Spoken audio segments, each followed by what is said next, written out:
so the Kylie Jenners of the world, that idea of an influencer, I think that's going to go away as well because of things that are happening where we don't necessarily trust that these people have the followers that they have, or that they're influencing the way they say they're influencing, and there's not a return on investment. So those would be my top four. And I'm in doing what I do with IRP, I'm already hearing influencer pushback. I have influencers within my realm, those people that you hear on the radio all the time, and those seem to have a better connection with the people that you meet, the Kylie Jenners of the world. So, Gabe, talk to me. Same question? Yeah. Same question. Great. So kind of to piggyback on what you were talking about in terms of what I guess the direction initially. I think a lot just in terms of digital and social is just going to jump. It's going to be huge. But I think we're going to start running into some kind of conversations, I guess you could say, about how that moves forward. And I'll give you an example. This past weekend, I was at the outlet shops with a friend. We were looking for a jacket, and we saw this one jacket. And we kept on noticing, at the different stores that we went to, that they had it. The style was this kind of like bubbly type of jacket. And so we kept on looking at them because that was probably the one that we wanted the most. And I kid you not, when I got home that night, I got an ad for that jacket. Now we know when you, maybe you do research right on Google, you find those ads, that they start popping you up. They start popping up, they start following you. If you maybe search it on social media, it starts following you. What's even scarier is if you've talked about it. This has happened, right? You've talked about it, and all of a sudden you're getting ads, right? So what really kind of creeped me out is we had not talked about any details about this jacket, about its style, about any name brands or anything like that. And I somehow got an ad for that same jacket last night, or that night that we were after we had gone shopping. So it creeped me out, but at the same time, I was kind of intrigued. I said, well, how did that happen?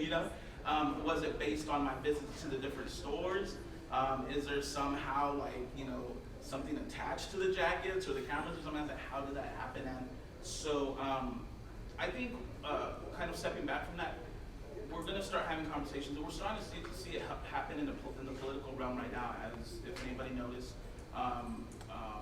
AOC's Alexia Cortez's kind of interrogation, you could say, of Mark Zuckerberg and him not really having an answer. And I think that's kind of part of, obviously that's a different conversation to a certain degree. Well, actually, it's the same kind of conversation in a sense.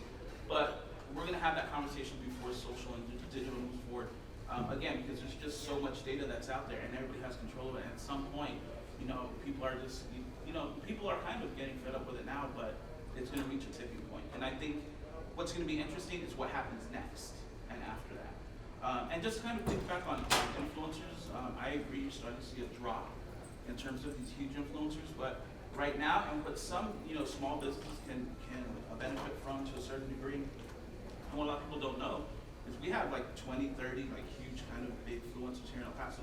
It's where you start working with the micro influencers, and that's where a lot of directions are starting to go into. So while you have the Kylie Jenners, whatever, which are hard to reach for a lot of people, you have your kind of community people that friends or colleagues put faith into in terms of products, in terms of services.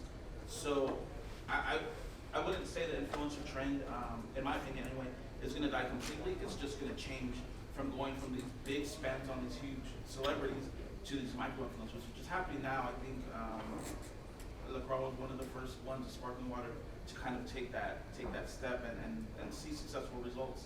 So I think they'll start happening a lot more. And I agree with that in that, you're all owning local businesses. You're operating mostly on a local level. So the Kylie Jenners of the world really aren't relevant to you exactly. as much as someone who would be a local influencer. So it's just my thought. Okay, second question. What advice would you give any small business or entrepreneurs in their beginning efforts towards marketing? I think from what I've seen when I've talked to friends who have started their businesses is you have a lot that you do in terms of your business planning and your business plan, right? And hopefully a lot of people utilize services like we have here in the entire form, the SBA, to kind of help themselves get started. But one of the things that they don't plan for, and especially those of you that are looking to start your business, is having funding set aside for marketing and advertising, because that's very important. That's kind of tends to be an afterthought for a lot of people. Is like, okay, my main thing is just let's get this business running and then we'll get going, putting all that money into it, which is necessary. But then how do you spread the word?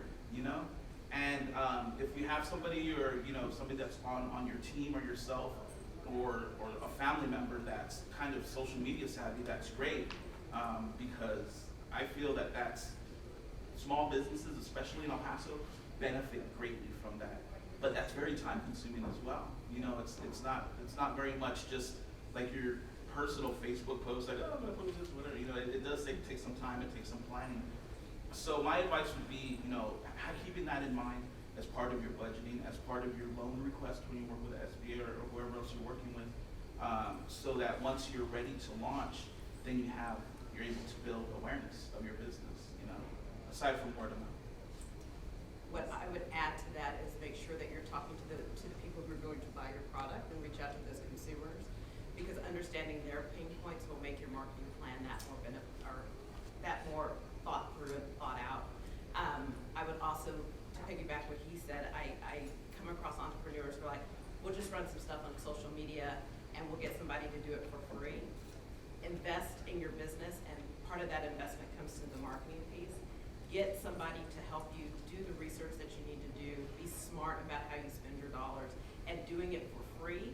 While it sounds, I have a business, bottom line, that sounds like a really great idea, but it might be more effort than what it's worth to do it for free and invest in somebody to help you do that, so they can see the gaps that you're missing, because as we like to say at my house, sometimes it's hard to smell your own fog. Sad but true. I have little kids. And again, as somebody talking to people just like you, basically all day, every day, the most disappointing thing for me to hear is, what's your marketing plan? What's your advertising plan? Oh, we're going to do some social. I hear that a lot, and I hear it a lot from businesses that are gone next year because there's not enough of a commitment to put enough into the top of that funnel that's going to filter down to be your customer. It all starts up here, and the social can be very much down here. And if it's down here, you got to be dead on, And so don't forget about that reach. All right, let's talk about how small businesses can stay on top of current marketing trends. So I can only speak from my perspective and what I do as a small business owner, because there's so many things that are coming at you at once. So where do you start? So I try, my intention is to carve out 30 minutes every morning before I get started and just read a bunch of stuff that I find interesting or that are happening outside of necessarily the things that I'm doing on a daily basis. So one of, from a technology perspective, I call it a hustle. They make technology very easy to understand because I don't have that kind of mindset. So understanding things from that perspective. I also try and listen to different types of points of view that differ than my own, just to see what the world is thinking besides what I'm thinking. And so part of that is listening to NPR and the daily, and it's things where I can multitask and drive in my car. So I try and follow a couple podcasts. And then last but not least, I also try and reach out to my customers and see what they're thinking about, the things that they're talking about, the things that are interesting to them, because I think that also gives interesting perspectives on things that are happening in the world. And then last but not least, on Google, you can have them serve up to you things that are happening from a competitive landscape. So one of my clients is a fast food client, and I have them serve up to me what their competitors are doing. So I can just take a quick look at some of the things that are being innovated in their brands as well. I think every small business is different, so you have to do what works with you, especially if you're an entrepreneur and if you're a parent, and because the only resource we can't make tomorrow is time. And so balancing all of these things out, I have to build it into my calendar, and that's the only way I know how to do it. Okay. I think there are a few different things. There are definitely great resources out there. As Leslie mentioned, I know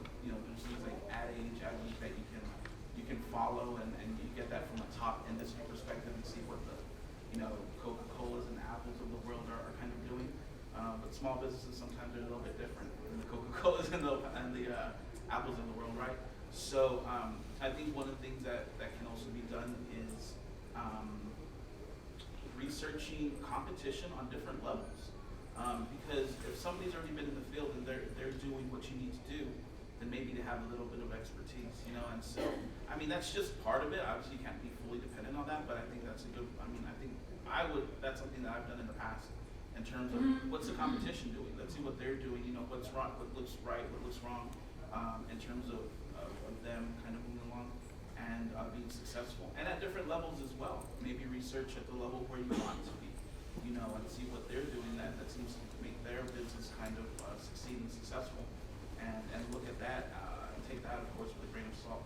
The other thing I think you could do is networking like you're doing today, but then also in regard to marketing and advertising professionals. As Flo mentioned earlier, I'm with the Advertising Federation of El Paso, and while we're kind of focused on the industry itself and people within our industry and other organizations and advertising agencies, we also welcome small businesses, and that's something we've been wanting to do because it's like that. That may not be exactly what you want to do, but look around and you'll figure it out. Like Leslie says, you know, you'll figure out the podcasts that you're going to learn from that will be helpful for you. But AdFed is a good local resource. Okay, talk about some things that businesses forget to keep in mind when they are trying to increase their reach or their audiences. You can go first. Yeah, right? Okay, you guys fight it out. What was the question again? I forget when they're... Things that businesses forget to keep in mind when they're trying to increase their reach and or their audience. So let's say reach when they're trying to just get more people through the doors.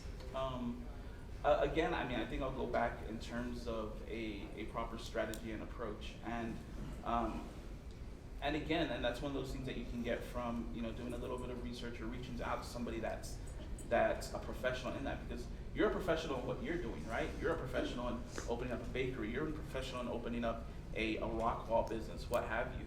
You know, but you have no experience in advertising and marketing, and that's the same way for us. You know, we learn about your business when we meet with you and we talk to you and find out what you're doing, and that's how we learn to develop a plan. And it's the same way when you're looking at marketing and advertising type of strategy, is to reach out to somebody that's kind of knowledgeable about that. I think and again, and I jump on social, I mean, and it's not the you know, the solution, but I think it's a good start.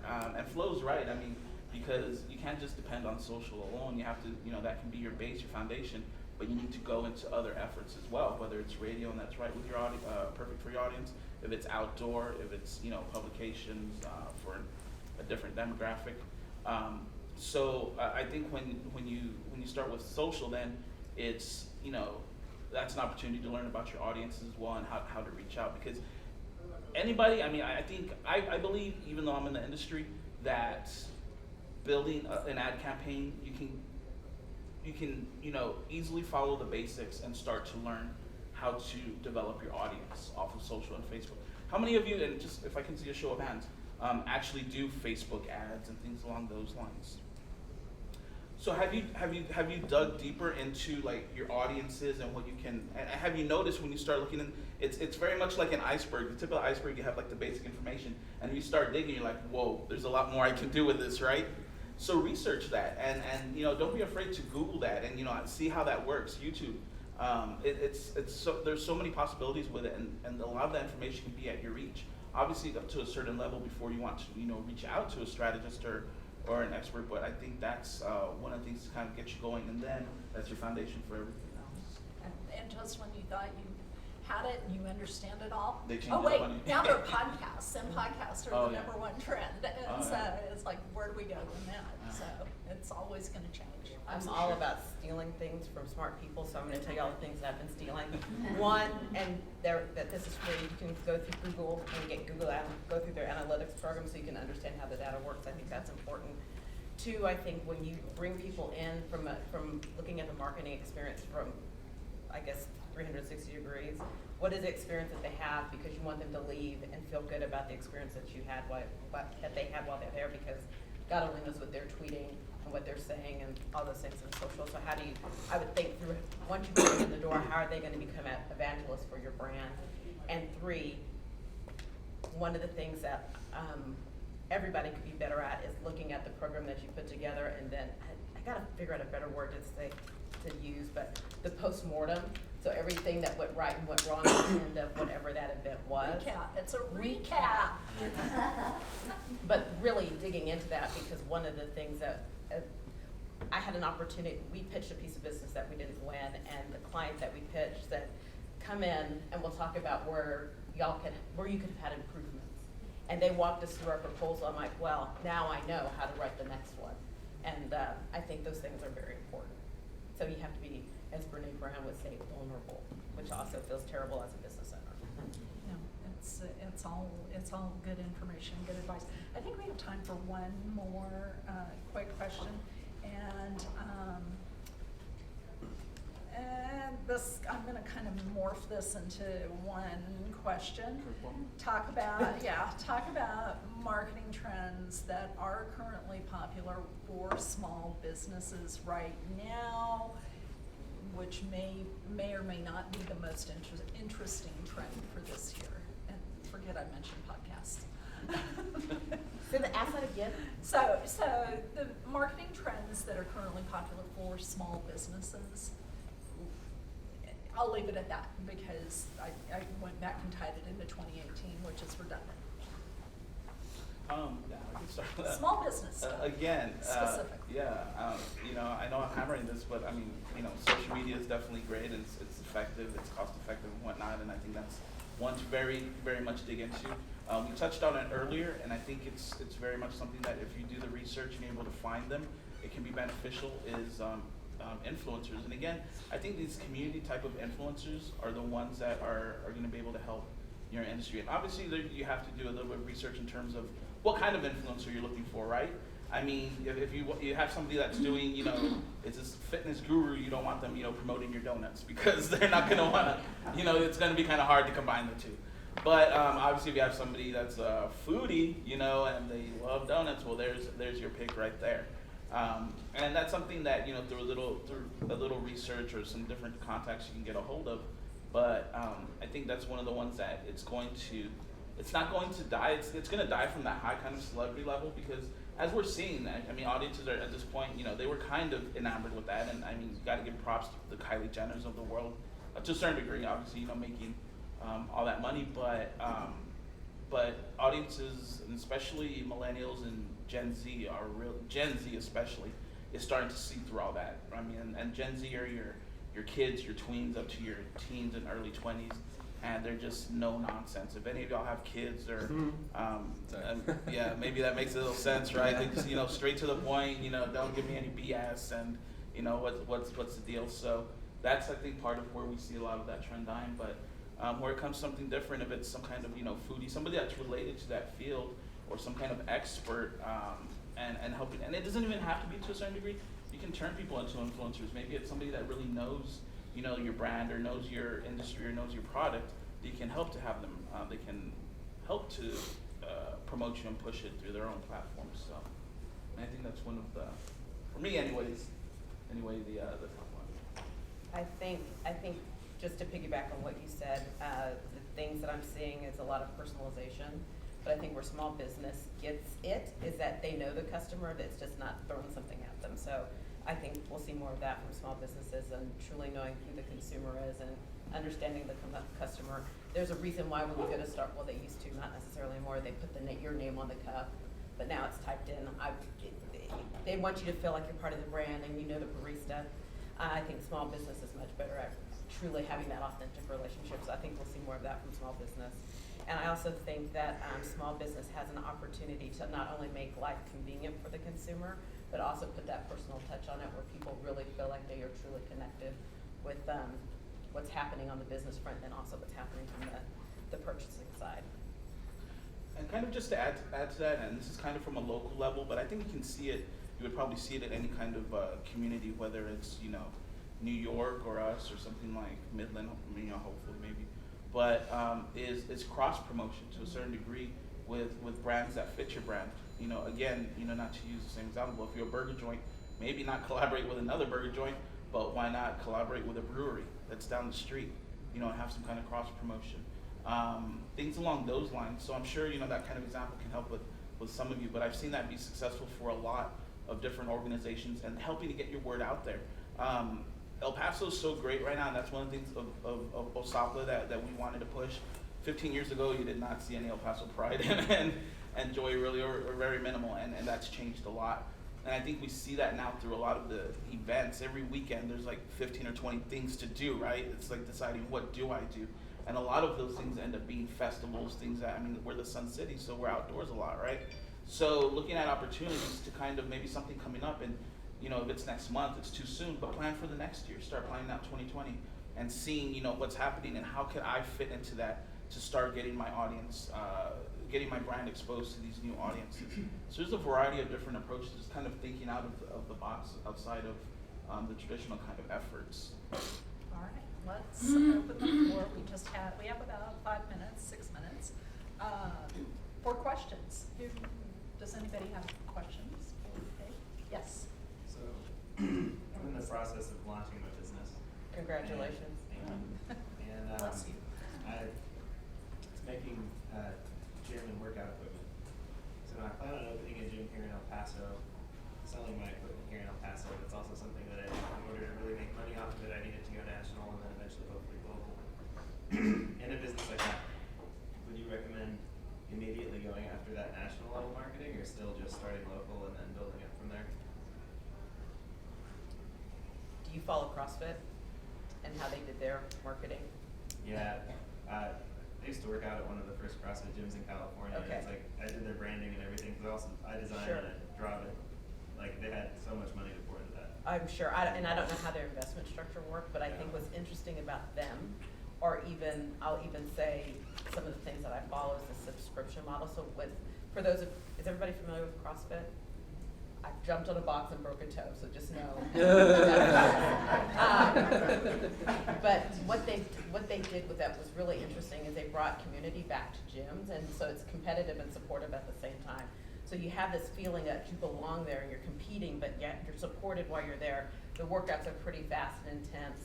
But the franchise model was interesting to me because it wasn't expensive to buy into the franchise model. So that's one level. And so they started building it. And so every franchise markets CrossFit. And so then there's this national structure as well where they have a big event called the CrossFit Games. I would never qualify because I think those people are crazy athletic and I'm allergic to cardio. But it's interesting how many people follow them from the CrossFit Games, and it's a global deal, right? So I think you're gonna have to look at what's working, what's not working. And then there's a Peloton model where it's subscription based, and then you have these fanatical riders, and everybody, give me your card, I'm gonna send you an article about how Peloton and a couple of them have created a brand presence where people worship these brands, and so they'll do anything for the brand to be part of that community. And so it's Orange Theory. Orange Theory is another one. Yeah. Where people evangelize these brands and they love it. They have their rider, and if they can't make that ride, they're going to do the recorded ride. And so for you to get to that place, I think other one, the cycling one, Soul Cycle, and looking at what they've done and how they've grown. But here's the thing, funding wise, I don't know how any of that worked. And it could be an interesting.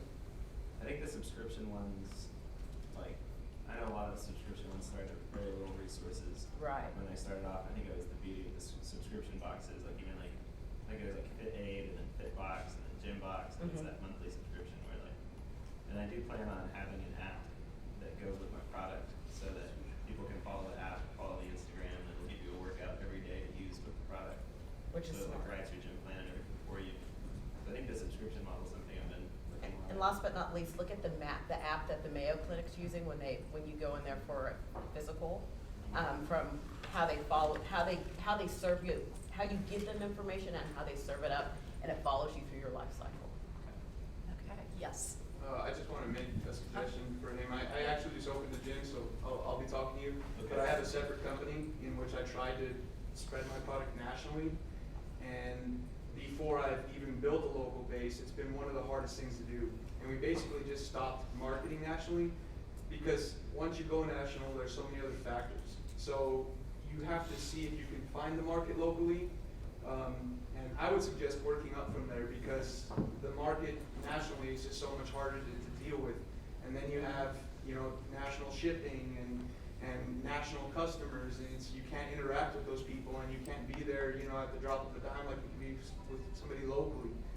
So we've had to actually stop the marketing nationally, because it was a cost that just, you know, was added on that we just weren't recouping. So the national marketing and growth is, I think it's a lot harder to get into if you haven't established yourself locally. But I know, I think you were talking at the very beginning, marketing is one of the hardest things, you know, setting aside something for the budget, because you can't go into a small business with a small budget for marketing. You know, you try to go after marketing, and it's expensive out of the gate, and, you know, so you've got to really utilize the free stuff and the social media and all that other stuff, but you've got to make time for it. I've had the hardest time finding people that are going to do this stuff for me, because, you know, running the businesses that I run, I just don't have time to keep up with the social media stuff, so. Yeah. Oh, yeah. And local's really just gonna help you establish that presence that you need. It's much harder to try, I would say, to try to go national, and then a client says, okay, well, who can I talk to that you've worked with?